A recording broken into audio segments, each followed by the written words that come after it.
कि गो दे आइलियो गो दाना छिनारो गो धाइला गो दाना हे आहे आहे कन गेला हे गोदवाला हे बड़की छोटकी भतार के नाम लिखवाला यार के नाम गोदवाला है।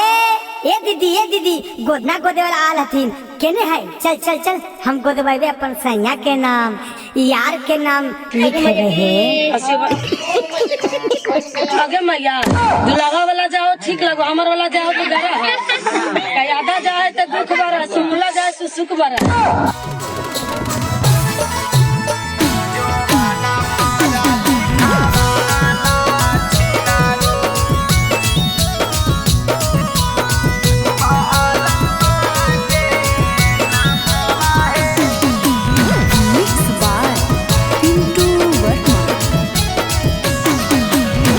गोदे आइलियो गोदानावा छिनारो गो दाइला गो दानावा हे आहे जवाना पढ़ा लिखावाला छिनारो बाला माँ के नामावा हे आहे गोदे आइलियो गोदानावा छिनारो।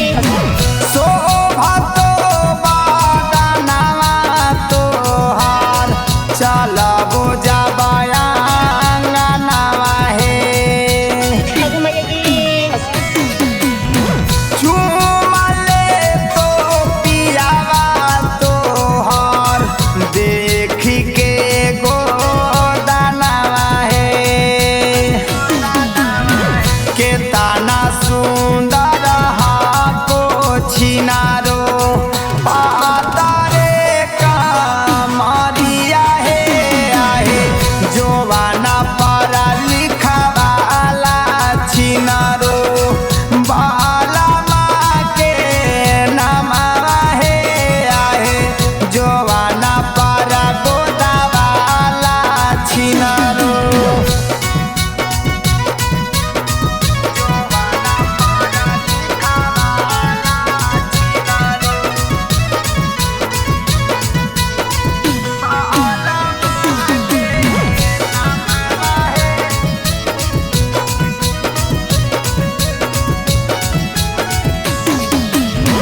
धीरे धीरे गोदावो जादे हो तो नैदार दिया है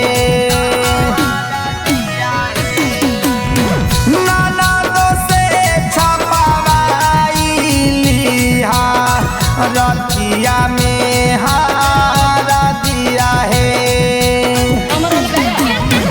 ढोढ़िया पर लिखावाला देवा राहुला के नामावा हे आहे जवाना पर गोदावाला छिनारो बाला माँ के नामावा हे आहे जवाना पर